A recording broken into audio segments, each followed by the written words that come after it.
बिस्मिल्लाहिर्रहमानिर्रहीम। अस्सलाम वालेकुम नाज़रीन, आप देख रहे हैं 92.8 विद सादिया अफसाल। नाज़रीन, पाकिस्तान की सियासत में एक तरफ तो ब्रॉडशीट मामले की तहकीकात पर बनने वाली कमेटी पर बहुत ज़्यादा रिजर्वेशंस अपोजिशन की तरफ से सामने आ रही हैं। कहीं पर यह तजवीज़ है कि ये मामला पार्लिमानी फोरम पर देखा जाए। आज जमात इस्लामी की तरफ से ये तजवीज़ आई कि सुप्रीम कोर्ट ये मामला लेकर जाया जाए और उनसे तहकीकात का कहा जाए, क्योंकि यहाँ पर जस्टिस अजमत सईद साहब के नाम पर अपोजिशन पार्टीज़ को एतराज़ है। दूसरी तरफ, जिसका जिक्र हमने कल भी किया था कि पाकिस्तान पीपल्स पार्टी की तरफ से बिलावल भुट्टो साहब ने ऐलान किया है, जैसे पहले उन्होंने कहा था कि इस्तीफे नहीं दिए जाएंगे और हर फोरम पर हम इस हुकूमत का मुकाबला करेंगे। अब उनका ऐलान ये सामने आया है कि वो तहरीक अदम एतमाद जो है वो वज़ीर आज़म के ख़िलाफ़ लेकर आएंगे, जिसके बाद हमने देखा कि मुतज़ाद मौक़िफ़ जो हैं वो इस स्टेटमेंट पर या इस ऐलान के बाद आ रहे हैं। एक तरफ तो कल हमारे शो में सेनेटर जावेद अब्बासी थे PMLN के, जिन्होंने कहा कि बिल्कुल ऐसा करेंगे। राना सनाउल्लाह साहब ने कहा कि अगर हुकूमती इत्तेहादियों को छोड़ देते हैं तो हम ये करेंगे। एहसन इकबाल साहब ने PMLN के सीनियर रहनुमा हैं, उन्होंने इसके जवाब में क्या कहा वो भी सुनिए। जहां तक मुस्लिम लीग नून की सोच है, हम समझते हैं अगर बिलावल भुट्टो साहब के पास ऐसे नंबर्स हैं तो वो जरूर पेश करें जिससे वो तहरीक अदम एतमाद ला सकते हैं। लेकिन सेनेट के अंदर हमने देखा कि जहां नंबर्स हमारे पास थे वहां भी तहरीक अदम एतमाद कामयाब नहीं हुई थी। तो लिहाजा हमें एक ही रास्ता है जिस पर चलना चाहिए और वो ये है कि इस हुकूमत के खिलाफ एक फैसला कुन लॉन्ग मार्च करनी चाहिए। तो लगता ऐसे है कि PMLN या PDM में शामिल दीगर जमातें जो हैं वो तहरीक अदम एतमाद लाने के हक में नहीं हैं, पीपल्स पार्टी के इस फैसले के हक में नहीं हैं, और वो लॉन्ग मार्च और सड़कों पर जिस तरीके से उन्होंने पहले कहा था कि लोग लाकर और पाकिस्तान की आवाम लाकर एक स्ट्रीट पावर दिखाकर हम इस हुकूमत को चलता करेंगे। दूसरी तरफ फॉरेन फंडिंग वाला मामला भी है, उस पर भी बात करेंगे। और आज मौलाना फजलुर रहमान साहब के दामाद को और उनके भाई को भी नैब ने तलब कर लिया है। उनके भाई पर भी इल्ज़ामात हैं कि उन्होंने मशीनरी की ख़रीदारी में गबन किया है, गैर कानूनी तैनाती की है, प्रमोशंस और आमदन से ज़ायद असासाजात के इल्ज़ामात के जवाब देने के लिए उनको नैब ने तलब किया है। इस मामले का भी जिक्र करेंगे। राना तनवीर हुसैन साहब हमारे साथ मौजूद हैं, सीनियर रहनुमा पाकिस्तान मुस्लिम लीग नवाज़ के। फ़ारूक हबीब साहब हमारे साथ मौजूद हैं, MNA हैं PTI के। और मुफ्ती अब्दुल शकूर साहब हमारे साथ मौजूद हैं, MNA हैं, JUIF से आपका ताल्लुक़ है। आप तीनों को प्रोग्राम में खुश आमदीद कहते हैं। राना साहब, आई स्टार्ट विद यू। सबसे पहले तो बिलावल साहब का ये ऐलान, पहले आप लोग इस्तीफे देना चाहते थे, पीपल्स पार्टी ने आप लोगों को मना लिया कि नहीं, पार्लिमानी सियासत में हिस्सा लें, इलेक्शंस में हिस्सा लें, बाई इलेक्शंस में और सेनेट के इंतखाबात में इस फोरम से ना हटें। अब पीपल्स पार्टी ने जो ऐलान किया है, अभी तक जो मैंने एहसन इकबाल साहब का या राना सनाउल्लाह का मौक़िफ़ देखा है तो वो तो शायद इसके हक़ में नहीं है।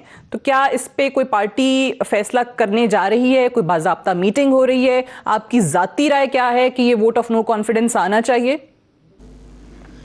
देखिए सादिया, मैं जो ये मुख्तलिफ कन्फ्यूजन क्रिएट किया जाता है, कुछ गवर्नमेंट भी इस पे बड़ी हैमरिंग करती है कि फलान ये कह दिया फलान ने, उनका अपना अपना सबका कोई मौक़िफ़ है, मुख्तलिफ अंदाज में वो बयान करते हैं। मैंने देखा PMLN का मौक़िफ़ भी हर इशू पे मुख्तलिफ है, लेकिन जब PDM के जब APC की मीटिंग हुई, आपको याद होगा, तो उस मीटिंग के आखिर में ये रिजॉल्व हुआ कि हम PDM एक बनाएं और उस पे आगे लेके चलें। और उसमें हमने कोई 26 पॉइंट्स जो है उस पर एग्री किया और साइन किए। ये सारे सेक्रेटरी हैं जो पार्टीज़ के हेड्स हैं, जैसे बिलावल साहब भी हैं, शहबाज साहब ने भी किए, सब ने साइन किए। उसमें जो ऑप्शन थे उसमें इसका तो जिक्र नहीं था, ये जो अदम एतमाद का तो उनको कोई चीज़ नज़र आती हो। जो मैंगल साहब ने भी उनसे रब्ता किया है, वो PDM के प्लेटफॉर्म पे आ गए हैं, अख्तर मैंगल साहब। लेकिन ये बात तो फिर होगी PDM के प्लेटफॉर्म पे, वहाँ क्या फाइनल होता है, क्या वो बिलावल साहब कन्विंस करते हैं या जितनी 11 पार्टियां हैं उनके अपना अपना मौक़िफ़ अदम एतमाद पहले करना चाहिए। लेकिन जो एक बॉटम लाइन है, ओके, मैं आपकी बात समझ गई। आपने कहा कि पहले जो PDM की 11 जमातों ने डिसीजन लिया उसमें वोट ऑफ नो कॉन्फिडेंस की बात नहीं थी, जिस पे 11 जमातें सिग्नेटरी हैं। अगर अब ऐसी कोई चीज है तो दोबारा पीडीएम के फोरम पे ये मामला जाएगा तो डिसाइड करेंगे। राना साहब, 31 जनवरी आने वाली है, वजीर आजम को, हुकूमत को घर भेजने की आपने डेडलाइन दे रखी है। वजीर आजम इस्तीफा नहीं देते, जाहिर है जिसके चांसेस 100% यही है कि वो नहीं देंगे, वो क्यों आप लोगों की बात मानेंगे? तो क्या करने जा रहे हैं आप लोग 31 जनवरी के बाद? हमारा मकसद ये है कि गवर्नमेंट जो है ये डिलीवर नहीं कर पा रही। पाकिस्तान जो हर रोज हर शोबे में नीचे की तरफ नीचे जा रहा है। आपको पता है जो हालात हैं 22 करोड़ अवाम के, उनकी चीखें निकल रही हैं। लेकिन मैं इस पे यही कहूँगा कि जो आप बात कर रहे हैं कि आपने क्या पूछा था कि रिजाइन नहीं करते, तो ये हमने वो किया हुआ है। मैं ये कह रही हूँ 31 जनवरी आने वाली है और डेडलाइन भी खत्म होने वाली है जो आप लोगों ने दी वजीर आजम को। उसके बाद ये हमारा अनाउंसमेंट है कि 31 जनवरी के बाद पीडीएम के प्लेटफॉर्म पे मीटिंग होगी और अगला जो हमारा स्टेप है वो लॉन्ग मार्च का है, जो एक डिसीजन हुआ है। तो लॉन्ग मार्च कब करना है, किस वक्त करना है, वो डेफिनेटली वो 31 के बाद जब बैठेंगे तो उसमें जो अगले बट राना साहब एक मेरा मुख्तसर सा सवाल और मुख्तसर सा जवाब आपसे लेके फिर मैं आगे बढ़ूंगी दीगर मेहमानों के पास कि देखें, अगर ये बात अब होती है तहरीक अदम एतमाद, हम लोग यहाँ टॉक शोज में डे 1 पे जब ये चीज़ आई हम कहते थे कि भाई बेहतर तरीका तो ये होता कि आप लोग अपनी पावर पार्लियामान में दिखाते और उस्मान बुज़दार साहब या वज़ीर आज़म साहब के खिलाफ पार्लियामान में जो आईनी जमहूरी तरीका है वोट ऑफ नो कॉन्फिडेंस लेकर आते। आप लोग कहते थे नहीं, आप लोगों की स्टेटेड पोजीशन ये थी कि हम स्ट्रीट पावर से इस हुकूमत को चलता करेंगे, वजीर आजम को हम दिखाएंगे कि हमारे साथ कितने लोग सड़कों पर आते हैं और अवाम का इतना दबाव होगा इन पे कि ये घर भागने को मजबूर हो जाएंगे। सो अब अगर यहां लॉन्ग मार्च और वो स्ट्रीट पावर नहीं हुई, उससे अगर पोजीशन आपकी चेंज होती है वापस पार्लियामान में वोट ऑफ नो कॉन्फिडेंस पे, तो पीडीएम को धचका लगेगा या नहीं? नहीं, देखें सादिया, बड़ी हमारी स्टेटेड पोजीशन है कि पाकिस्तान में एक प्रोग्रेस के लिए एक पॉलिटिकल स्टेबिलिटी चाहिए। हम समझते हैं कि पॉलिटिकल स्टेबिलिटी तभी आ सकती है जब नया इलेक्शन हो, एक फेयर, फ्री और फ्रेश इलेक्शन हो, ट्रांसपेरेंट हो, जिस पे कौम को इत्मीनान हो, जो समझे कि ये वाकई जो अवाम है वो मैंडेट है, तो उसमें जो गवर्नमेंट बनेगी वो स्टेबल होगी। तो अभी ये तो एक सिलेक्टेड गवर्नमेंट है, सही है, तो बड़ी अच्छी बात है transparent, free and fair election हो, लेकिन उसके लिए जो प्री रिक्विजिट्स होते हैं वो कितने मुकम्मल हुए, मैं उस पर भी आगे जाके बात करूंगी। मुझे इजाजत दीजिएगा।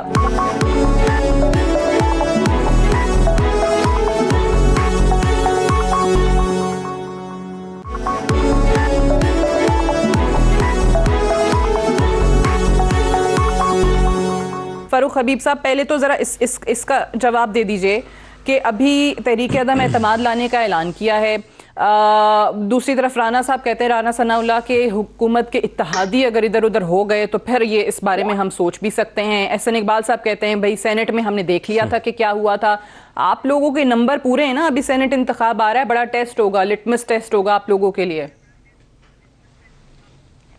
देखिए, बात यह है कि जो अदम एतमाद की बात कर रहे हैं, बिलावल ने कल बात की अदम एतमाद की, आज उसके ऊपर आपने बाकी लोगों के बयानात भी सुन लिए, तो ऐसा लग रहा है कि पीडीएम एक दूसरे के ऊपर अदम एतमाद का इजहार कर रही है। उसकी जो है वो मिसालें भी मौजूद हैं। अगर आप देखें कि जब से इनको 13 दिसंबर की लाहौर जलसे में बुरी तरह नाकामी हुई, जो आर और पार वाला जलसा था, उसके बाद पीडीएम जो है वो लग रही है कि बहुत ज़्यादा फ्रस्ट्रेशन का शिकार है। जो इनका लाहे अमल था कि 31 दिसंबर तक इन्होंने इस्तीफे जमा करवाने थे, वो इस्तीफों वाली बात से भी पीछे हट गए।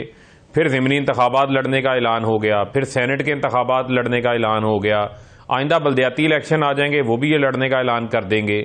और आप बड़े वाज़े देखें मार्जिन से कि ये जो अदम एतमाद की बात करते हैं, इससे पहले इन्होंने कई बार कोशिशें की, इनको नाकामी हुई।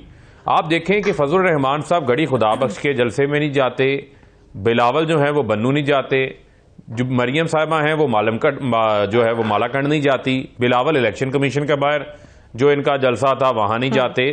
तो एक अदम एतमाद तो ये आपस में एक दूसरे के खिलाफ किए हुए हैं। मुझे लगता है कल बिलावल साहब की जुबान स्लिप हो गई, उनके मुंह से हुकूमत निकल आई, वो बेसिकली बात कर रहे होंगे कि हम पीडीएम पे अदम एतमाद कर रहे हैं। एक तरफ आप लोग कहते हैं कि भाई हमारे नंबर जो हैं वो पक्के हैं, हमारे लोग हमारे साथ हैं, आप कहते हैं, आप लोगों का दावा ये होता है कि इत्तेहादी भी कहीं नहीं जा रहे।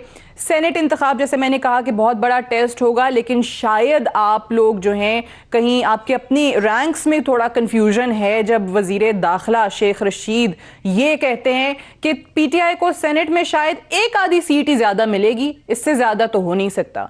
सो ये तो आप लोग खुद ही, आपके इंटीरियर मिनिस्टर का बयान है, वो ही कॉन्फिडेंट नजर नहीं आते। नहीं, देखें बात यह है कि सेनेट का जो बात है वो तमाम जमातों की जो प्रपोर्शनेट नुमाइंदगी है हर सूबे के अंदर, उसके मुताबिक ही उनको मिलेंगे ना। तो शेख साहब ने ये तो नहीं कहा कि कुछ सीट कम मिलेगी। अब हो सकता है कि उसके अंदर जो है वो सेनेट के इंतखाबात की जो खास तौर पे बात हो रही थी, ना आपके लोग तो जो असल मामला था, कितनी बड़ी सीटें हम ले जाएंगे, ज्यादातर सीटें केपीके से निकालेंगे और पंजाब में भी जाहिर है देखें वो तो नहीं, देखें मैं तो बाय सादिया मैं तो बाय बुक चलने वाला आदमी हूं। जो नंबर्स मौजूद हैं मैं तो उन नंबर्स की बुनियाद के ऊपर बात करूंगा। ये तो जब नतीजा आएगा उसमें चीजें जो है वो खुल के सामने आएंगी।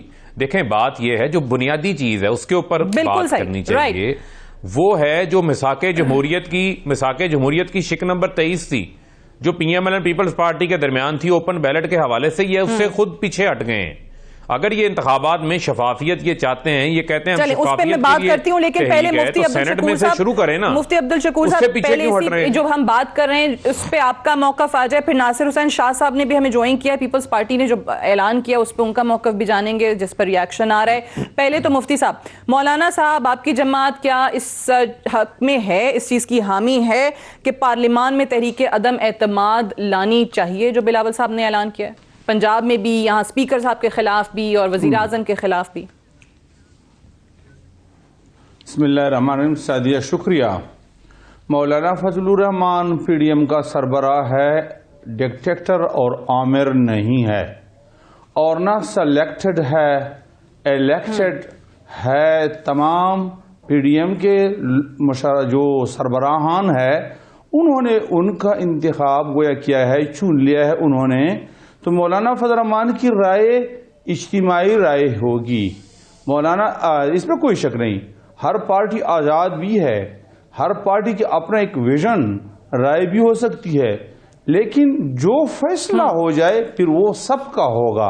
मौलाना फजलुर रहमान बिलावल साहब की राय को भी देखेंगे, वो मरियम नवाज या मुस्लिम लीग नून की राय को भी लेंगे, अख्तर साहब का, मेंगल साहब का भी लेंगे, और महमूद खान साहब, जितने भी पार्टियां हैं, शेरपाव साहब हैं, उन सब पार्टियों की जो मुश्तरका आरा हो उसके तनाजुर में वो फैसला देंगे।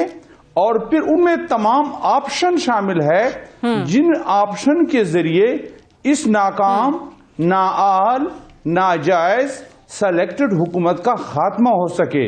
इसके लिए मौलाना फजलुर रहमान उस तमाम ठीक है, लेकिन पहले इनिशियल स्टेज पे तो इस चीज के लिए कोई तैयार नहीं था ना। जैसे राणा साहब ने कहा कि जो एपीसी हुई, जो एलामिया जारी हुआ जिस पे सबने दस्तखत किए, उसमें कहीं पर भी तहरीक अदम एतमाद का जिक्र नहीं था। हाँ, इसमें कोई शक नहीं कि आप बयानिया जरा देख ले, उसमें एक शिक ये उसी बयानिया में है कि आईनी तरीके से ईवान पार्लियामेंट के अंदर भी हम तब्दीली के लिए जदोजहद करेंगे, बाहर भी करेंगे। ये तमाम ऑप्शन पहले से उसूली तौर पर शामिल थे और अब भी है। हाँ, किसको तरजीह देंगे कि प्रायोरिटी की बुनियाद पर पहले नंबर पर सही है, किसको तरजीह देनी है नहीं, लेकिन अभी तक हम पीडीएम की जो मूवमेंट है उसमें 11 जमातों का जो मिला है अमल बना, और जैसे जैसे वक्त गुजरने के साथ साथ तब्दील हुआ और पीपल्स पार्टी के इस्तीफे ना देने के फैसले के बाद अब पीपल्स पार्टी के तहरीक अदम एतमाद लाने के फैसले पर क्या जमातें इकट्ठी होती हैं, और उससे बहुत सारे लोग आपको ये कहते बताते हैं कि जनाब एक जरदारी सब पे भारी यहाँ पीडीएम की अपनी 11 जमातों में भी नजर आ रहा है। मुझे ये बताइएगा नासिर हुसैन शाह साहब कि बिलावल साहब ने ये ऐलान किया और उसके बाद पीएमएलएन का अभी जो रिएक्शन आ रहा है वो ये कि या तो पहले बिलावल साहब बता दें कि ऐसे नंबर्स हैं, पूरे हो गए हैं जो उन्होंने ये ऐलान किया है, और ये भी वो कहते हैं कि याद रखें कि सेनेट में क्या हुआ था हमारे साथ। वो कहते हैं सेनेट को सामने रखें तो फिर लॉन्ग मार्च के अलावा या सड़कों पे आने के अलावा कोई और चारा दिखाई नहीं देता। बिस्मिल्लाहिर्रहमानिर्रहीम, अल्लाहुम्मा सल्ली अला मुहम्मद व आले मुहम्मद। देखें, चेयरमैन बिलावल भुट्टो जरदारी साहब ने जो बात की वो एक पॉलिटिकली डेमोक्रेटिक और जो भी जमहूरी तरीक़ेकार है उसकी बात की। वही बात अभी मेरे काबिल इज्जत व एहतराम मौलाना साहब ने भी वही बात की कि उसमें ये शिक रखी गई थी कि आईनी तरीके से हटाया जाएगा, तो ये सारी चीजें उसमें आती हैं। दूसरी मैं आपको यह करूं, देखें पीडीएम में मुख्तलिफ ख्याल जमायतें हैं, मुख्तलिफ पार्टीज हैं, पॉलिटिकल हर किसी का अपना मंशूर है, अपना नजरिया है, लेकिन जो फैसला मुत्तफ़िका तौर पर होगा उस पर अमल किया जाएगा। ये हर किसी की अपनी राय होती है। हमारे चेयरमैन ने अपनी बात की है, और फिर ये जो आपने भी अभी बात की कि जी वो क्या हो गया, इस्तीफों वाला मसला आगे पीछे हो गया, तो मैं आपको वो भी वजाहत कर दूं, इस्तीफों का एक ऑप्शन था, ये नहीं था कि बिल्कुल सही है नासिर सैयद साहब, ऑप्शन ही था, लेकिन वो ऑप्शंस जो आप कहते थे इस्तीफे दे देंगे बाहर आ जाएंगे, पीएमएलएन के तो 2 लोगों ने भी नहीं दिए। फरमाइए। सुन तो ले 31 दिसंबर तक तमाम अरकान असेंबली, कौमी हो, सूबाई हो या सेनेट के अरकान हो, अपने अपने सरबराहों के पास उन्होंने जमा कराने थे, वो सबने जमा करा दिए। वक्त का कोई तायुन नहीं था कि इस वक्त पे ये इस्तीफे देने, इस्तीफों का एक ऑप्शन लॉन्ग मार्च की तो डेट दी थी ना, अक्टूबर, नवंबर, दिसंबर, जनवरी, फेब, अब हम मार्च का सुन रहे हैं। अच्छा सुन ले, उसकी भी क्या वजह है। देखें, लॉन्ग मार्च बिल्कुल होगा, और लेकिन उसके लिए मौसम और दीगर चीजों को जरूर देखा जाएगा कि जो सही तरीके से लॉन्ग मार्च हो, फिर धरना दिया जाता है, जो फैसला होता है पीडीएम की अकाबरीन का अक्सरियत राय से उस पर अमल होगा। मैंने ये सवाल राना साहब से भी किया था, आपसे भी करना चाहूंगी कि 31 जनवरी की अब डेडलाइन आने वाली है, आज 23 तारीख भी गुजर गई, वजीर आजम को आपने इस्तीफे की डेडलाइन दे रखी है, तो 31 जनवरी के बाद क्या करेंगे आप? जी वही हमारा जो मूवमेंट है वो जारी और सारी रहेगी। हमने तो कहा है कि अच्छे तरीके से ये इस्तीफे दे दें, क्योंकि जो ये नाहल हुकूमत है जिसकी पॉलिसीज की वजह से आज आम आदमी, आम पाकिस्तानी परेशान है। कभी बिजली के इतने बड़े बिल बना दिए जाते हैं, कभी ऑयल प्राइसेस, इवन आप देख लें कि हर खाने की चीजें तक हम इंपोर्ट कर रहे हैं। मतलब ये नाअहली की हद है। अब गैस का देख लें, इतना बड़ा क्राइसिस आ रहा है, एलएनजी प्रॉपर तरीके से उसका नहीं किया, टैकल नहीं किया गया, ट्रांसपोर्टेशन में हम फंस गए हैं इस वक्त। और भी कोई एक इशू मुझे बताएं जिसमें इनकी कारकर्दगी जो है वो बेहतर हो, जो सेटिस्फैक्ट्री हो सबके लिए, ये जी सब इससे मुतमईन है। चलें, बिल्कुल ठीक है। आप हुकूमत की परफॉर्मेंस पे बात करें तो ऑब्वियसली बहुत सारे कंसर्न्स हो सकते हैं, लेकिन उस पे वजीर आजम इस्तीफा दे दें 31 जनवरी को, वो ऑब्वियसली अपोजिशन को खुद भी अंदाजा है कि ऐसा नहीं होने जा रहा। उसके बाद देखते हैं क्या करते हैं। I have to go for a break से वापस आएंगे, डिस्कशन को यहीं से आगे बढ़ाएंगे। Stay tuned.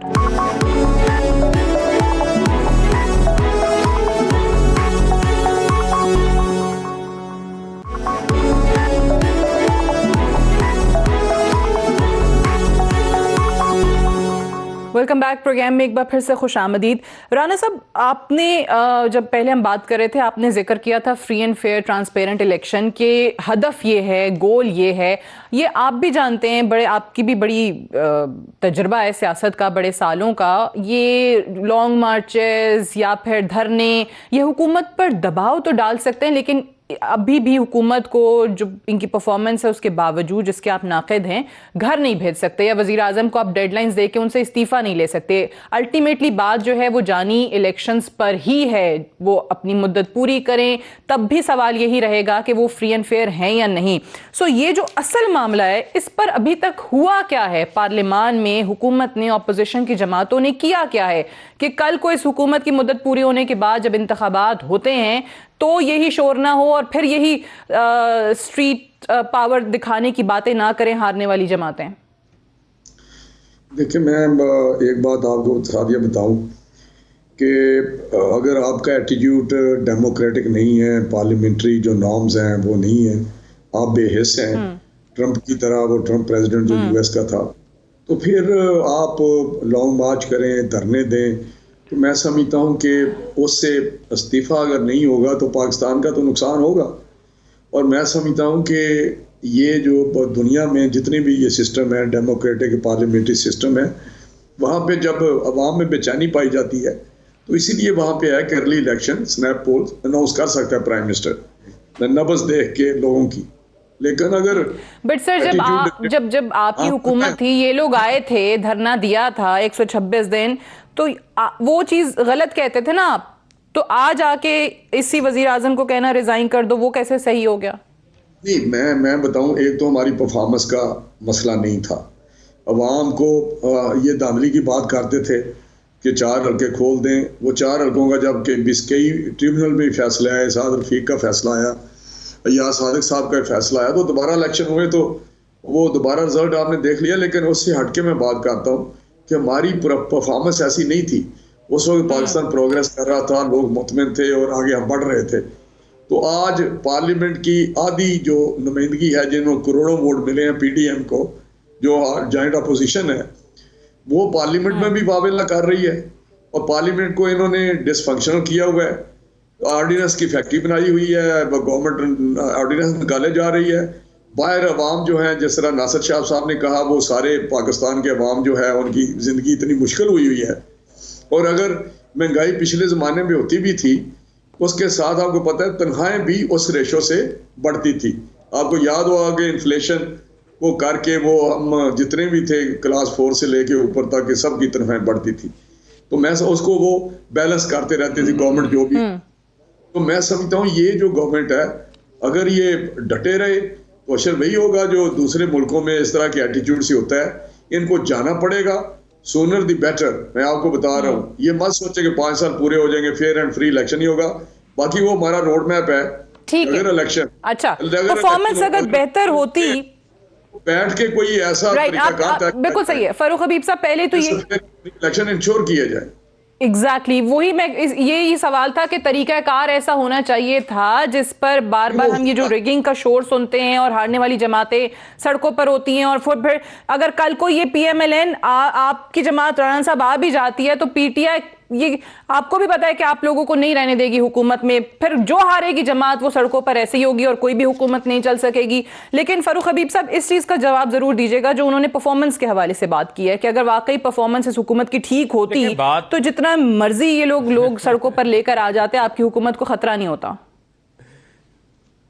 सादिया बात ये, वो कहते हैं ऐसी सादगी पे कौन ना मर जाए खुदा। देखें, जब पीपल्स पार्टी या PMLN परफॉर्मेंस की बात करती है ना, तो परफॉर्मेंस भी आना है। फिर इन लोगों को तो सियासत ही छोड़ देनी चाहिए, इनको तो फिर कभी इक़्तिदार में आना ही नहीं ना चाहिए।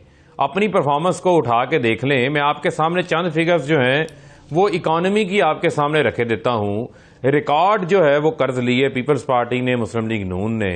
रिकॉर्ड करंट अकाउंट डेफिसिट 2 अरब से 20 अरब डॉलर के ऊपर छोड़ के गए। रिकॉर्ड इंपोर्ट्स बढ़ा के गए। ये आप देखें कि रिकॉर्ड जो है वो बैलेंस ऑफ पेमेंट ये छोड़ के गए।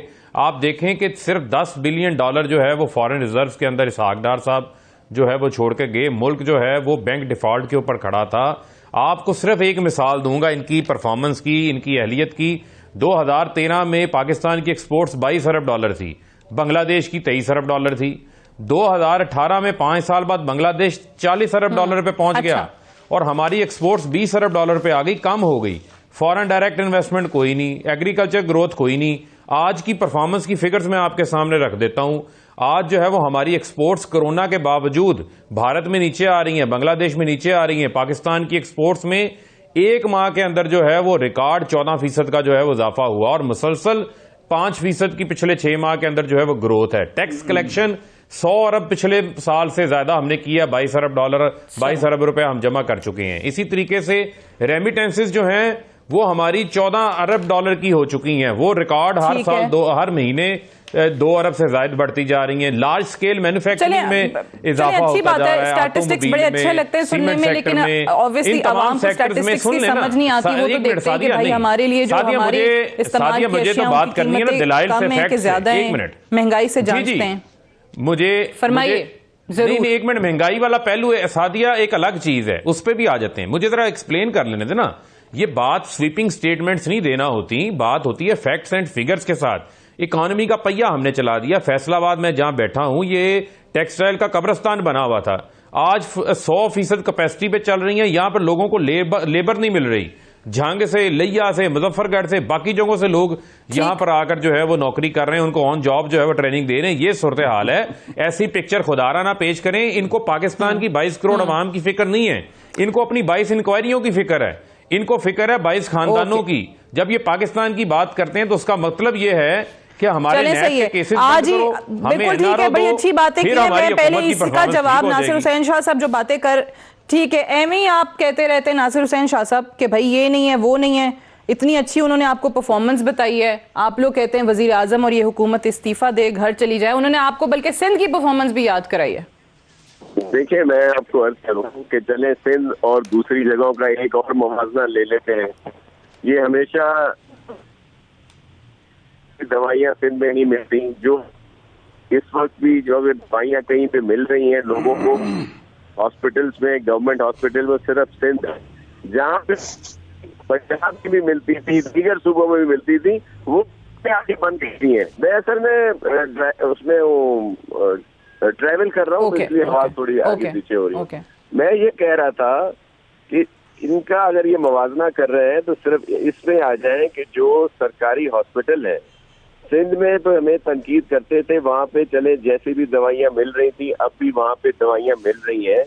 पंजाब में जहाँ सरकारी हॉस्पिटल में आम आदमी को दवाई मिलती थी, इन्होंने उसको भी बंद कर दी। दीगर किसी सूबे में आम आदमी को दवाई नहीं मिलती, दवाइयों की कीमतें आसमान पर पहुंची हुई हैं। एक आदमी एक वक्त का खाना खाता है तो दवाई के उसको लाले पड़े हुए हैं, और ये परफॉर्मेंस की बात करते हैं। अभी ये टेक्सटाइल इंडस्ट्री की बात कर रहे हैं, इनसे पूछें कि कॉटन क्रॉप का क्या हुआ है। इन्होंने कपास का हाल देखें क्या है, इस वक्त कितनी परसेंटेज कम है, टेक्सटाइल किस पे चलती है। टेक्सटाइल इंडस्ट्री का ये 3 शहरों का तो बताते हैं मेरे ख्याल से, सियालकोट, गुजरांवाला और फैसलाबाद का, कि वहाँ पे लेबर भी नहीं मिलती। वजीर आजम ने भी ये बात की है। ये लेबर, अब ये मैं क्या कहूँ इस तरह की सफेद को, मैं सिर्फ ये अर्ज करता हूँ कि मुझे ये क्यों हमारा बांग्लादेश और सिंगापुर, श्रीलंका जा रही है। अगर हमने इतना ही अच्छा इन्होंने कर दिया है फेडरल गवर्नमेंट ने, तो क्यों हमारी इंडस्ट्री जो है बांग्लादेश और श्रीलंका जा रही है। आप ले उठाएं, तो कोई नहीं जा रही शाह साहब, आपको अंदाजा हो जाएगा कि क्या हाल किया इन्होंने। और चलें ठीक है, मैं अब क्विकली जवाब दे दें, मैंने मुफ्ती साहब की तरफ जाना है। मैं क्विकली प्लीज फारूक हबीब साहब जल्दी से जवाब दे दें, क्योंकि कुछ काफी सवाल उन्होंने रेज किए हैं। देखें, बात यह है कि इनके दौर में तो इनके जब पीपल्स पार्टी की हुकूमत थी ना, उस दौर में तो ना गैस थी इंडस्ट्री को दी गई, सनतों को ना गैस थी, कुछ भी नहीं दिया गया। आज तो जो है वो सनतों को हमने रिफंड्स भी दे दिए हैं, बिजली भी उनको सस्ती करके दी है, उनके पीक आवर को ऑफ पीक आवर को रेट को बराबर कर दिया है, टफ की स्कीम दी है, उनको फराहम की है, इंडस्ट्रियलाइजेशन हो रही है, हाउसिंग का सेक्टर चल रहा है, कामयाब जवान प्रोग्राम चल रहा है। और ये अस्पतालों की बात कर रहे थे, हम खैबर पख्तूनख्वा और पंजाब की आवाम को यूनिवर्सल हेल्थ कार्ड देने जा रहे हैं। सालाना 10 लाख की हेल्थ इंश्योरेंस उनको मिलने जा रही है। सिंध में तो कुत्तों को काटने की दवाई नहीं मिल रही है। बड़ी बड़ी खबरें मैं तो नहीं चला रहा, आपका मीडिया चला रहा है। इस्लामाबाद में आई एम श्योर आपने देखा होगा, जो यहाँ का फातिमा जिन्ना पार्क है, जो F9 पार्क है, आज ही वफाकी हुकूमत ने उस पार्क को गिरवी रख के कर्ज लेने का फैसला किया है। ब्रेक लेने जी, ब्रेक से वापस आके मुफ्ती साहब मैं आपकी जानिब आती हूँ।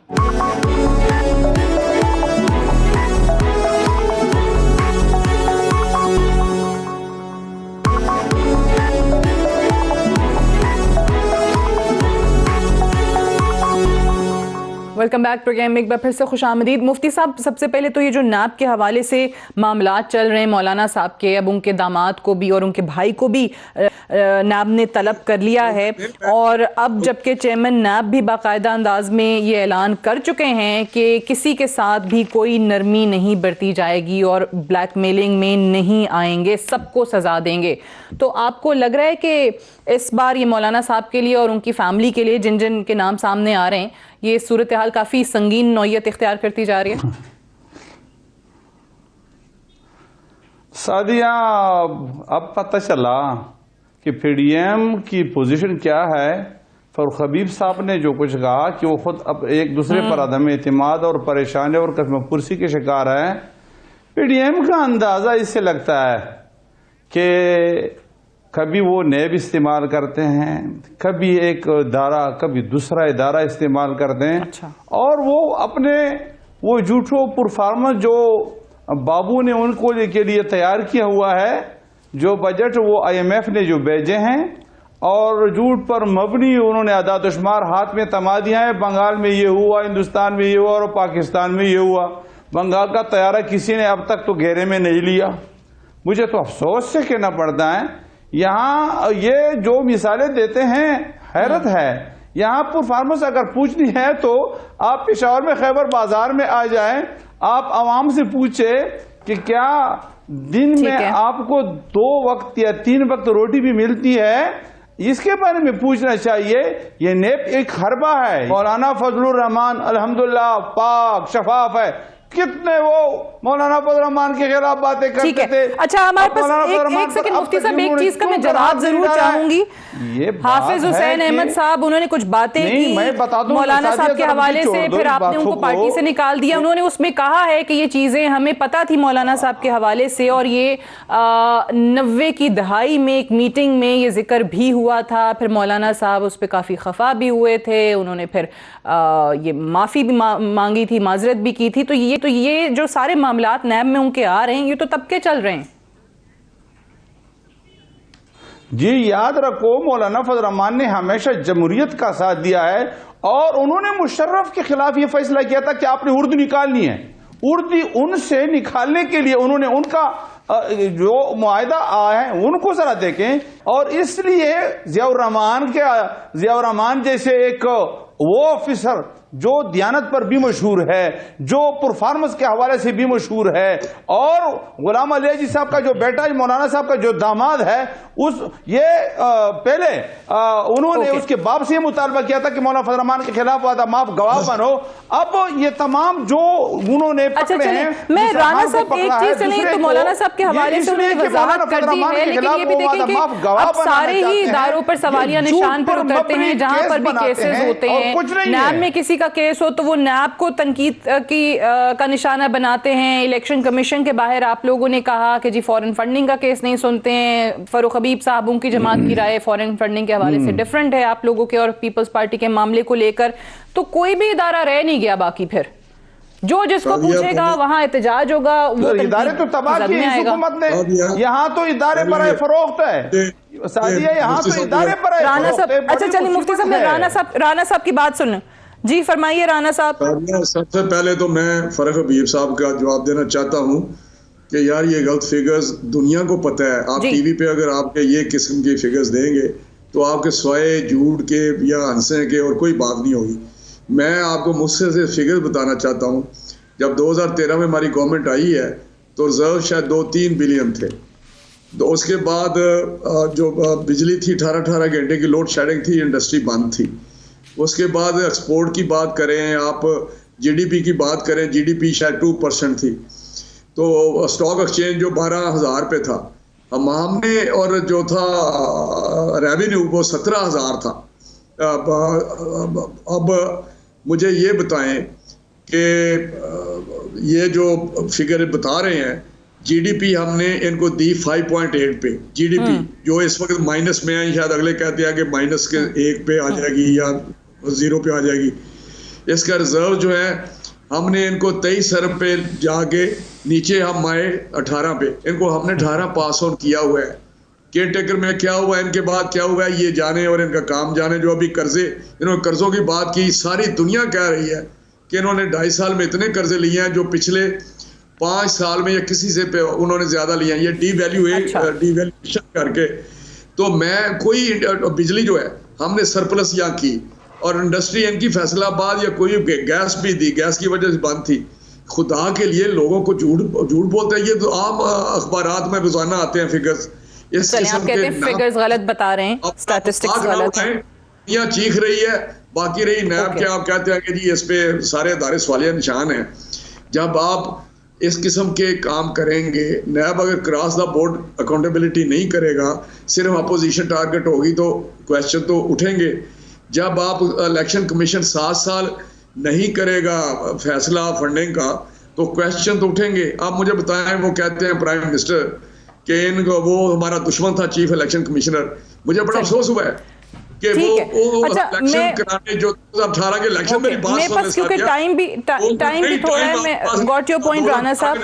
जी जी, वन लाइनर प्लीज फरमाइए। देखें सादिया, बात ये है, नहीं ये क्या बात हुई सादिया, आप जवाब बात ये है जो 2018 के इलेक्शन में यही चीफ जी इलेक्शन जी फरमाइए। अच्छा मैं आती हूँ फारूक साहब, आपकी तरफ आती हूँ। राना साहब कौन सा फरमाइए। हमारा जो इस वक्त पार्टी से नहीं हुआ ये ना बात करें आप। क्वेश्चन तो उठेंगे इस पे, क्वेश्चन कौन उठा रही है, क्वेश्चन सारे उठा रहे हैं।